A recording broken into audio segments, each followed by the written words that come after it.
এই যে দাদা শুনতে পারছেন? গেটটা একটু খুলে দেন। এই তুই সর, আমি দাদাকে ডাক দিচ্ছি। এই যে দাদা, আপনি কি আমাদের কথা শুনতে পাচ্ছেন না?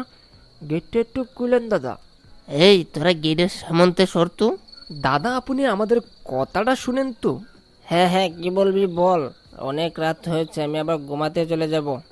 দাদা আমরা গ্রাম থেকে দুই বন্ধু শহরে এসেছি।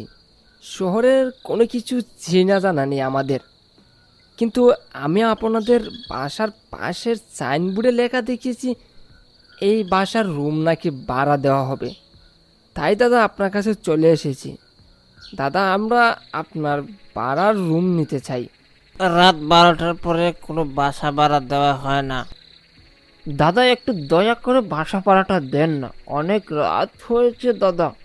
এই রাতে কোথায় যাব দাদা, বলেন না, একটু দেন না দাদা, একটু দয়া করে। তাদের কথা শুনে দারোয়ান গেটটি খুলে দিল এবং তাদেরকে বলে দিল, দারোয়ান ঠিক আছে, এক রাতের জন্য আপনাদেরকে 2000 টাকা দিতে হবে। তারা দুই বন্ধু 2000 টাকায় রাজি হয়ে গেলেন। তখন দারোয়ান তাদেরকে একটি চাবি দিলেন আর চাবি দিয়ে বললেন, এই নাও চাবি। আর হ্যাঁ শুনেন, রাত 12টার পর রুম থেকে বের হবেন না। আর আপনার রুম হচ্ছে 120 নাম্বার। সাবধানে ঘুমাবেন, যান। ঠিক আছে ভাইয়া। তারা দুজন চাবি নিয়ে রুমের ভিতরে চলে গেলেন। আজ খুব টায়ার্ড লাগছে বন্ধু। হে বন্ধু, নিজেকে খুবই আজকে টায়ার্ড লাগছে আর মনে হচ্ছে এত পরিশ্রম আর কোনোদিন হয় নাই। কিছুক্ষণ তারা দুই বন্ধু বসে গল্প করলেন আর গল্প করার কিছুক্ষণ পরে দীপু জিজ্ঞাসা করলেন, বন্ধু, অনেক রাত হয়েছে, চল এবার ঘুমিয়ে পড়ি। হ্যাঁ হ্যাঁ বন্ধু, তাই বলো, চল ঘুমিয়ে পড়ি। তখন তারা দুইজন অনেক সময় গল্প করার পর ঘুমিয়ে পড়লেন। তার কিছুক্ষণ পরই শুনতে পারল নূপুরের শব্দ। তখন দীপু বরাবরই ঘুমিয়ে রয়েছে। তখন সে ডাকতে লাগলো, এই দীপু ওর তো একটু দেখতো, কোথা থেকে জানি নূপুরের শব্দ আসতেছে। মনে হচ্ছে কে জানি নৃত্য করতেছে।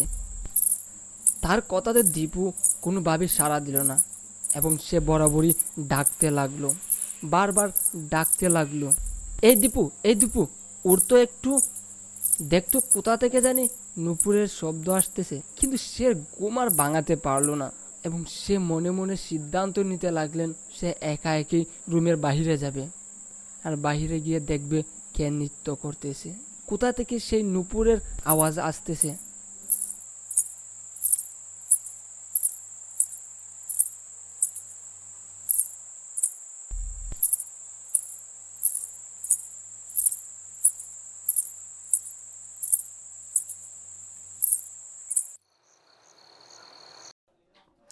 আপনি কি আপনার প্রিয়জনের ছবি অযত্নে ফেলে নষ্ট করছেন? তাহলে আর নয় দেরি, আপনি আজই যোগাযোগ করুন আমাদের সাথে।